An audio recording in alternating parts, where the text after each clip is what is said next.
Alright, welcome back to Correcting Conservapedia. Yeah, that's the title I settled with, as you probably saw in the intro to the first video.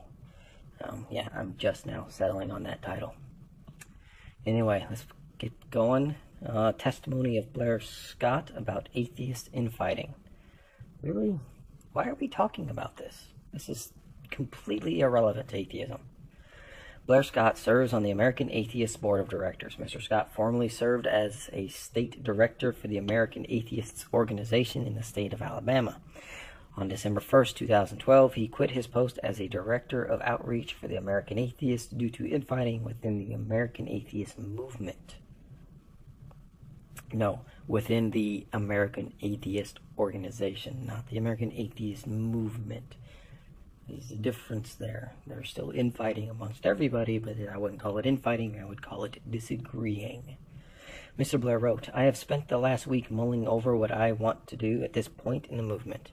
I'm tired of the infighting at every level. I am especially tired of allowing myself to get sucked into it and engaging in the very behavior that is irritating me. Those two little dots there are indicating that this is not the complete statement he made. So, either way, if that's what he said, that's what he said. He's an individual. He's allowed to do what he wants to do. Atheists, like I said, are going to disagree. Because atheism, as I said, is not a worldview. If atheism was a worldview, Christians would most likely agree. We would most likely not disagree as often as we do. We do very often disagree on a lot of things because our atheism is not influential in our decision making. Attempts to dilute the definition of atheism is empty, other than saying see attempts to dilute the definition of atheism. But we'll look into that a little later maybe. Biblical statements concerning atheism. See also resources for atheism, or resources for leaving atheism and becoming Christian. Oh.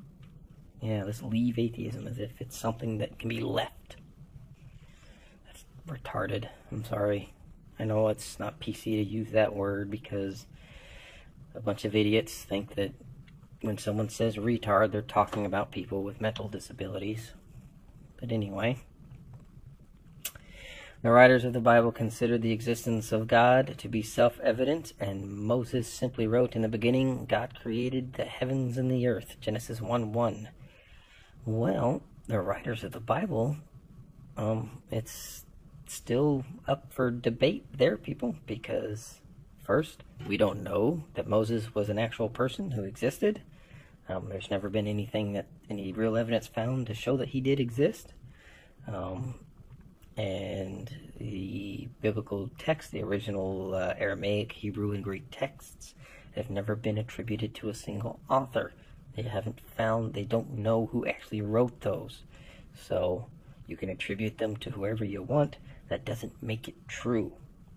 Accordingly, the psalmist David declared, someone posing as the psalmist David declared, the fool has said in his heart, there is no God. They are corrupt. They have done abominable works. There is none that doeth good. Well, David sounds like a prick.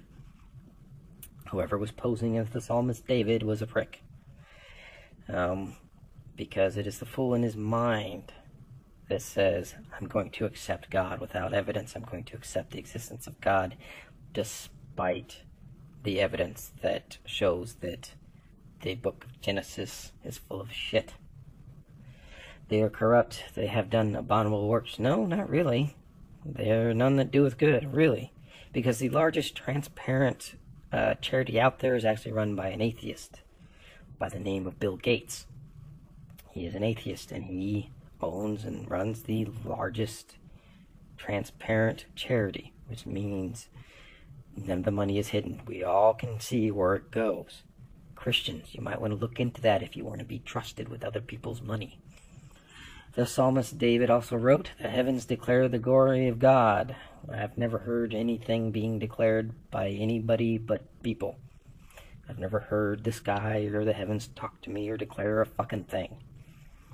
In this letter to the Romans, the Apostle Paul declared again The Apostle Paul didn't declare shit. Someone wrote about it and attributed it to the Apostle Paul. And from what I can remember, someone who lived long after Paul wasn't around anymore. So it's all second-hand or third-hand information. Anyway, for the wrath of God is revealed from the heaven against all ungodliness and unrighteousness of men, who suppress the truth in unrighteousness, because what may be known of God is manifest in them, for God has shown it to them. For since the creation of the world, his invisible attributes are clearly seen. Sure they are, because invisibility is visible, being understood by the things that are made. And you haven't shown that they were made yet, not by God anyway. Even his eternal power and Godhead. No, I've never seen any or witnessed anything that can be attributed to a supernatural and super powerful entity, so that they are without excuse. No, I got plenty of reasons. For the invisible things of him from the creation of the world are clearly seen. Again, the world is not invisible. You cannot see invisibility. That's what makes it invisible. And again, creation is an unproven concept, being understood by the things that are made, even his eternal power and Godhead, so that they are without excuse. Why are you repeating yourself, Paul? I know. We'll talk to Paul. We'll call him Paul 2 times because he repeats himself. Moving on to the next page. Atheists have a low retention rate compared to other worldviews. Again, it's not a worldview. God damn it. How many times am I going to run into that? Atheism, lack of belief in a God, has nothing to do with how we see the world, other than the fact that we don't see it as a divinely created thing. And that doesn't affect our decision-making process in any way, other than, like I said, if you invite us to church, we'll say no. In 2012, a Georgetown University study was published indicating that only about 30% of those who grow up in an atheist household remain atheists as adults. Similarly, according to recent research by the Pew Forum on Religion and Public Life in the United States, a majority of those surveyed were raised in atheist or agnostic households, or where there were no specific religious attachments, later chose to join a religious faith. So what? It means nothing. A 2012 study of the General Social Survey of the Social Science Research Organization, NORT, at the University of Chicago, found that belief in God arises with age, even in atheistic nations. Well, maybe it's because religions are out there actively recruiting, being what Christians like to call fishers of men. In addition, in atheistic communist China, Christianity is experiencing explosive growth. On July 3rd, 2005, the New York Times reported concerning many countries in the former Soviet Union, a return to religion in Romania and the region's other formerly communist countries has in many places outrun the speed at which the church can screen and train clergy. See also desecularization. First off, the whole Christianity experiencing explosive growth. Communist China, it is communist, it is atheistic, that is true. The controlling power in China are atheists. Christianity, as they're defining it here, or as they are implying it here, is actually illegal. Remember all those people who like to tell us that Catholicism isn't Christianity? Well, let's go ahead and use that against them.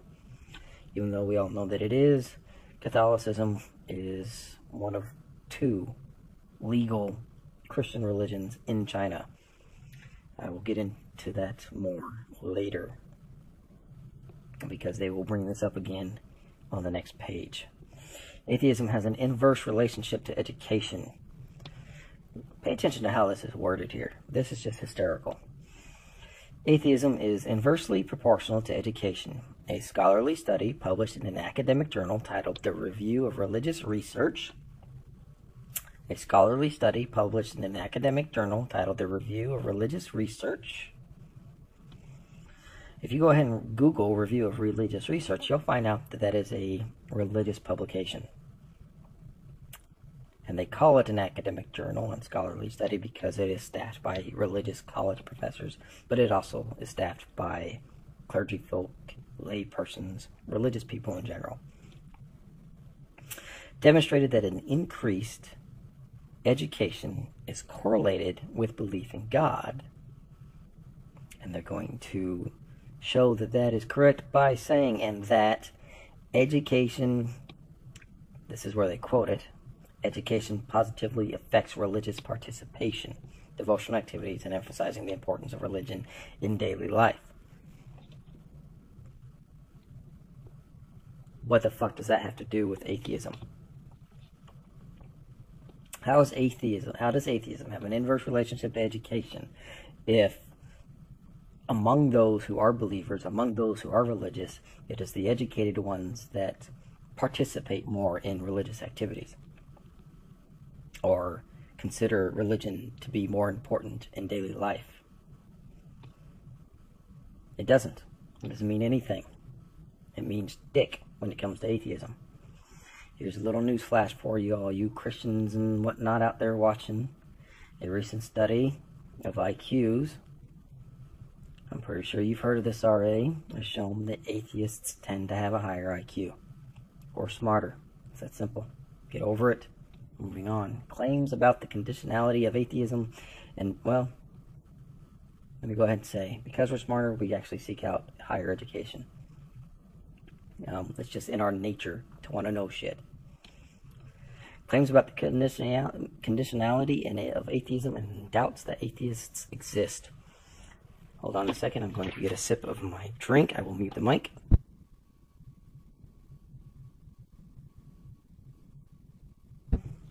Alright. Hannah More wrote, "In agony or danger, no nature is atheist." Well, no nature is theist either, Miss Moore. "The mind that knows not what to fly to flies to God." I'm going to read that again and see if you read it the same way I read it. "The mind that knows not what to fly to flies to God." Let me know if you read that as the following. "The ignorant mind that knows not where to go goes to God." Anyway, Reverend William T. Cummings is famous for declaring there are no atheists in foxholes. That's because Reverend William T. Cummings was a condescending asshole.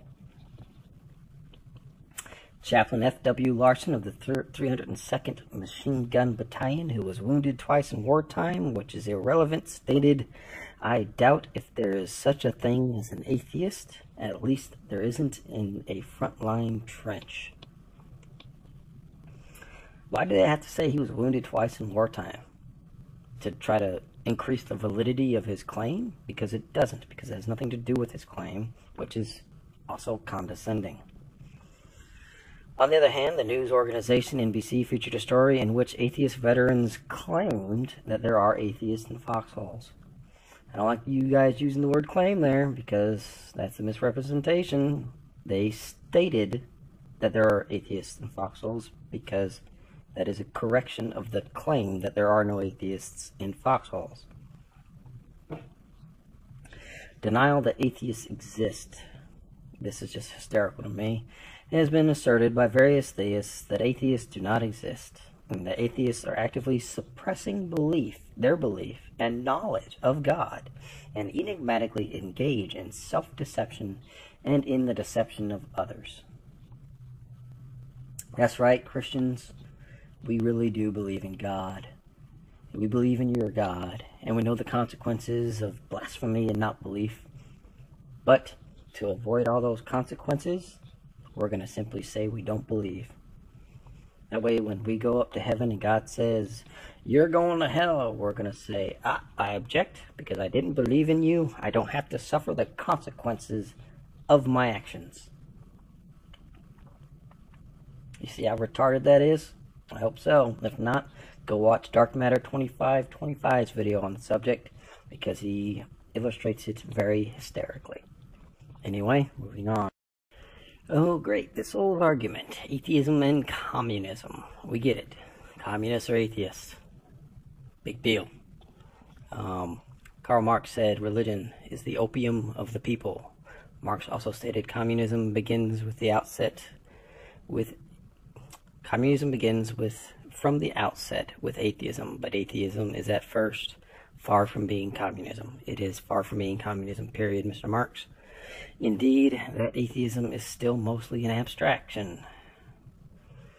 Vladimir Lenin similarly wrote regarding atheism and communism, a Marxist must be a materialist, i.e., an enemy of religion, but a dialectical materialist, i.e., one who treats the struggle against religion not in an abstract way, not on the basis of remote, purely theoretical, never-varying preaching, but in a concrete way, on the basis of the class struggle, which is going on in practice and is educating the masses more and better than anything else could.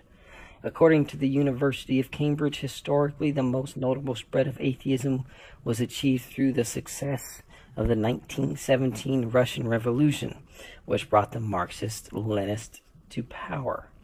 Some Russian guy, whose name I'm not even going to try to pronounce, a Soviet physicist, wrote that the Bolshevik communists were not merely atheists, but, according to Lenin's terminology, militant atheists. However, prior to this, the reign of terror of the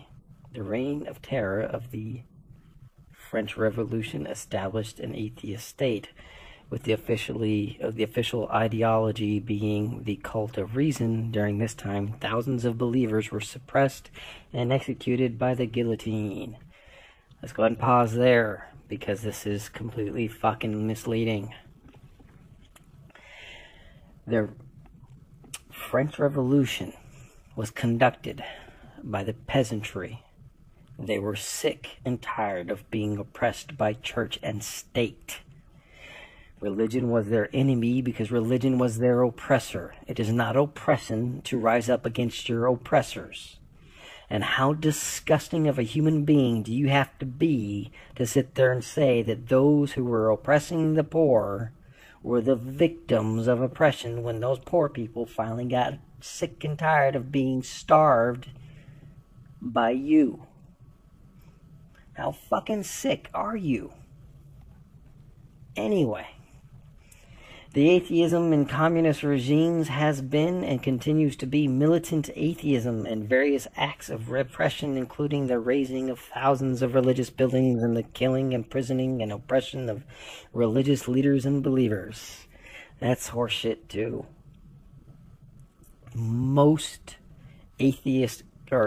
communist governments have religious freedom to a certain degree.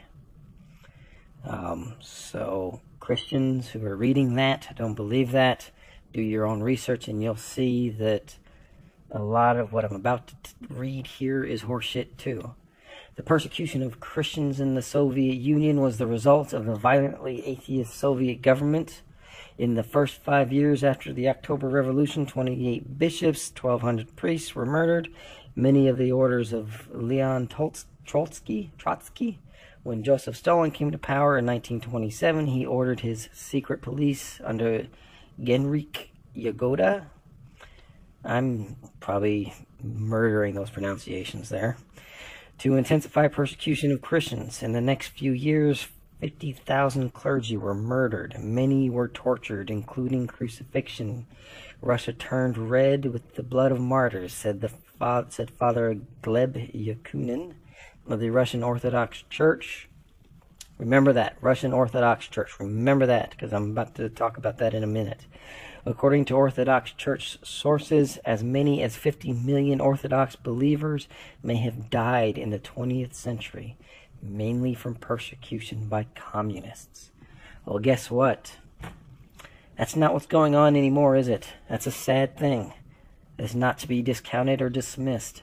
Those people, that's most likely accurate information. I don't know about the 50,000, but I know around the 1,200 priests were killed. I know that's accurate, at least to a certain degree. I'm not exactly sure about the number 1,200, but I know that it's accurate enough to not dismiss it as completely false. However, that's history. And you also got to go a little further back and like you refused and didn't do with the French Revolution, and look at what caused these people to be so violently opposed to religion, and that is religious oppression. That is what caused the United States to secede, to become its own country, was oppression. Religious oppression from King George, who led a theocratic monarchy, so to speak. Okay? You can't sit there and ignore what you did and call it oppression when people want you to stop fucking doing it. Especially when you were the one doing the fucking oppression to begin with. Now remember when I said, remember Russian Orthodox Church, the largest church in Russia at the moment. And right now, gays are experiencing the same behavior or the same victimization that you are sitting there bitching about here, Mr. Conservapedia author, whoever wrote this in there. You're doing the same fucking shit to homosexuals now. Abusing them, oppressing them. Kidnapped. There's stories that are coming out of Russia right now where gays are being kidnapped and put into these houses and being beaten and humiliated. And pictures of them are all over the web. I have shown pictures of them, this happening within a video of mine. And you want to sit there and play victim with this shit? Anyway. In addition, in the atheistic and communist Soviet Union, 44 anti-religious museums were opened, and the largest was the Museum of the History of Religion and Atheism in Leningrad's Kazan Cathedral. You know why they're anti-religion? Because religion is an oppressive thing. People don't want to be controlled by ideologies of other people. Despite intense efforts by the atheistic leaders of the Soviet Union, their efforts were not effective in converting the masses to atheism. Oh, we're going to go into China now. China is a communist country. In 1999, the publication of Christian Century reported that China has persecuted religious believers by means of harassment, prolonged detention, and incarceration in prison, or reform through labor camps and police closure of places of worship. In 2013, owners of Bibles in China were sent to prison camps, and 125 Chinese churches were closed. China continues to practice religious oppression today. According to Asian Economic News in 2004, the atheistic and communist government of China had an internal document which directed the Chinese media to promote atheism, instructed internet media to remove user comments that advocate alternative spiritual views, and called for a ban on publications that disseminate religious material out of step with Marxism or atheism. The efforts of China's atheist leaders in promoting atheism, however, is increasingly losing its effectiveness, and the number of Christians in China is explosively growing. That's utter horseshit. I'll tell you why in a minute. China's state-sponsored atheism and atheistic indoctrination has been a failure, and a 2007 religious survey in China indicated that only 15% of Chinese identify themselves as atheists. And you are sitting there trying to imply, with the explosive growing Christian population, that it is Christianity that is growing, that is overcoming the oppression, because you guys are always fucking victims, but that's not what's going on. In the late 1970s, the policies of anti-religion in China, the Cultural Revolution, and more tolerance of religious expression has been permitted. The 1978 Constitution of the People's Republic of China, this is a 36-year-old document, guarantees freedom of religion. In Article 36, the policy regarding religious practice in China states that no state organ, public organization, or individual may compel citizens to believe in or not to believe in any religion, nor may they discriminate against citizens because they do or do not believe in religion. The state protects normal religious activities, and continues with the statement that nobody can make use of religion to engage in activities that disrupt social order, impair the health of citizens, or interfere with the educational system of the state. Since the mid-1980s, there has been a massive program to rebuild Buddhist and Taoist temples. In recent times, the government has expressed support for Buddhism and Taoism.